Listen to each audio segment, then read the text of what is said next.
can hardly drive it. And for Jeff Burton to not be able to drive it, that's saying something about how loose it is, right? All right, Vince, as you finish up the battle for 7th, Clint Boyer all over Jeff Gordon. These guys are now about 4 seconds, I should say, behind the race lead. Yeah, see, Boyer struggling with his car a little bit here. Still need to make some adjustments. They've come a long way throughout this race, but still needs to work on this 33 car a little bit more, getting competitive to run right up front. Matt Kenseth in the battle for 15th goes around David Rudiman.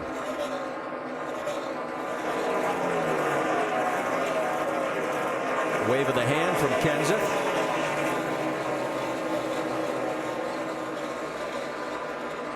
Checking in on Jeff Gordon again. He is still running in that 7th position. Dave, what are you hearing? Marty, remember, he sat on the pole. He was the fastest qualifier. But in practice, the car was kind of back and forth for crew chief Steve Letarte to work on. I asked Steve if he was worried about the fact that they didn't spend any 10-lap run on the track. All of their runs were less than 10. They were in and out of the garage a lot. And he said, you know what? That didn't freak me out too much. If you think you're going to be on the pole and lead all 500 miles here, you just let yourself get set up for panic. He said, I'm not panicking. They had a good run in the middle of practice that he said gave them confidence they'd be okay tonight. And so far, they have been. Well, they never looked good in practice. I mean, before qualifying, they were 33rd, did not fast at all, went out and sat on the pole. And then all the happy hour session and the one before that, they did not look good. But his car's really performing. I think it's that, when the sun went down, the track got really cold. I think that's what really this 24 car likes, and it's been good, really pretty good all night long. Right now, he is out of the top 5, but that's because of strategy. Battle for 13th, Matt Kenseth. He's on the move. He's going around his teammate David Reagan. Made it look simple, and so does Rudiman as he flies by.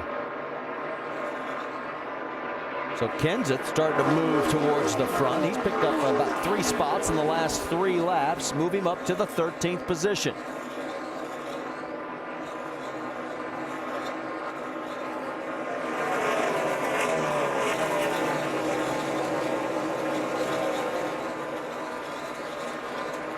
While he pulls away, so is Jamie McMurray. He has opened up a 1.2 second lead over Mark Martin. Jimmy Johnson is 2.6 seconds behind. And remember, McMurray, in only his 2nd Cup race back in 2002, he led 96 laps here at Charlotte and went on to pick up his first Cup win here at the Bank of America 500 at Charlotte. ESPN's coverage of the NASCAR Sprint Cup Series on ABC. Brought to you by Sears. Sears. Life well spent. And Toyota.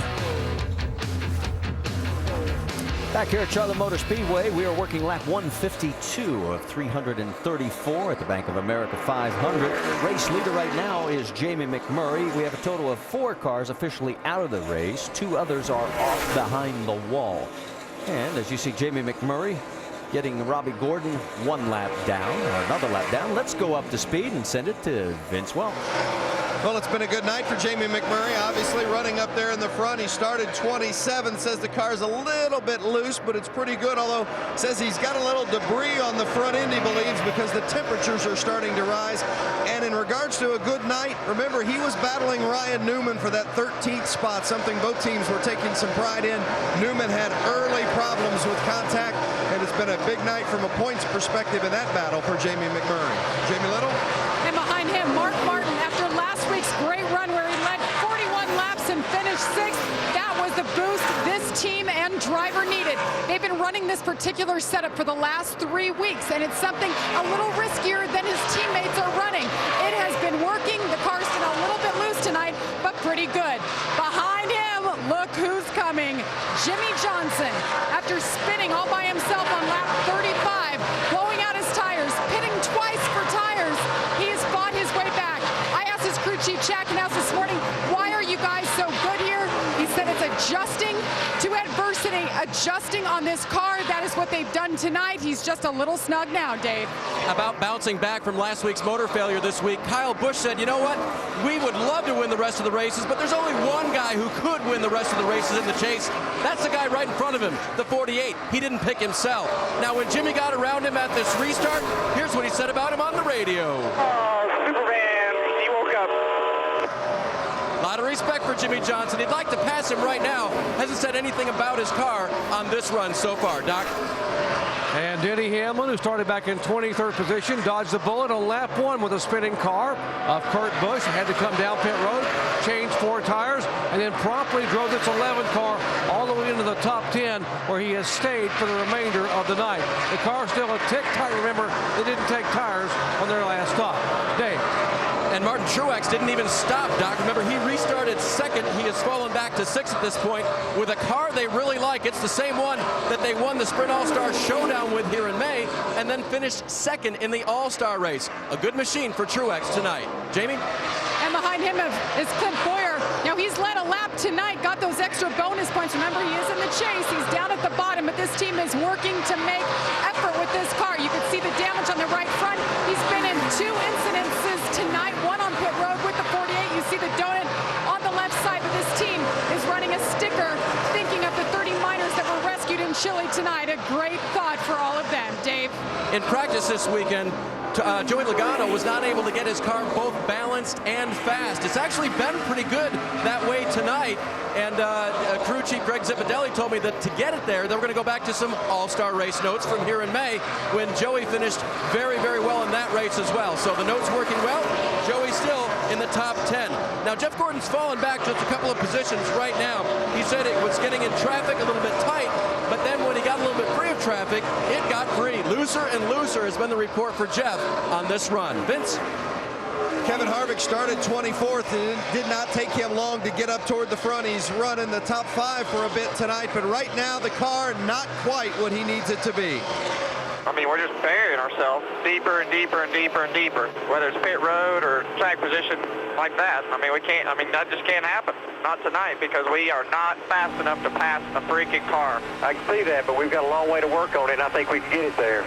But if you're 20th, like we're going to be, you're not going to get there. I don't think you're hearing what I'm saying. We are not going to get there tonight. So we need track position. There you hear a track position in Kevin Harvick's mind, everything. Gil Martin trying to keep him pumped up and let him know they can still work on the car. But right now, Kevin says it's a little too tight in, a little free off, but it's a little better in both regards than it had been earlier in this run. Also a little debris on the front end, keeping an eye on those temperatures, Marty. All right, Vince, as we swing back to the battle up front, at least for the 3rd spot, as Jimmy Johnson has it, Kyle Busch is trying to reel him in. Kyle has been one of our 12 different leaders tonight. We've had a total of 14 lead changes. 25 cars are still on the lead lap. And as we told you earlier, 4 cars are out of this race officially. Sam Hornish, Green, Castle, Yaley, and off behind the wall, Carpentier, McDowell, and Casey Kane. All right. Pit stops are on the horizon, and right now it's Jamie McMurray with a 3.8-second lead over Mark Martin here at the Bank of America 500 at Charlotte. We'll be back after this message and a word from our ABC station. Reese Davis with you, keeping your finger on the primetime pulse on ESPN. #1 in a world of trouble. Wisconsin getting the ball back, up by 10, under 6.5 to go. And on ESPNU, Mississippi State trying to hand Florida its 3rd consecutive loss. Let's check the calendar while we've got a moment, because Jimmy McMurray's just flying up front, 3.6 seconds in the lead. NASCAR Now is tonight at 1 a.m. The race recap on ESPN2, and Monday at 5 Eastern with the roundtable. And then NASCAR Nationwide Series will be at Gateway next week, 3 o'clock Eastern time, next Saturday on ESPN2. And then on Sunday, the Sprint Cup Series will be at Martinsville, 1 o'clock Eastern, countdown starting at noon on ESPN2. Looking at the top 10 right now, Jamie McMurray in a Chevy, followed by 2 more Chevys. In fact, you got to go all the way down to 11th place to find the first 4. They haven't won here since May of 2002. Pit stops are starting. Dave? This is for the guys that last pitted on lap 110, Marty. So Martin Truex will take a tight center loose off race car and ask for it looks like a track bar or a wedge and an air pressure adjustment for him. He gave up 6th place to come down pit road at this time. Jamie? And Jimmy Johnson making his way down. He's been getting a little bit snug. Remember last week they dropped a lug in the rear. The driver has been doing his job tonight. The team needs to execute here. 4 tires, but fill it up with Sunoco fuel. Doesn't look like any adjustments on the chassis. It was just air pressure.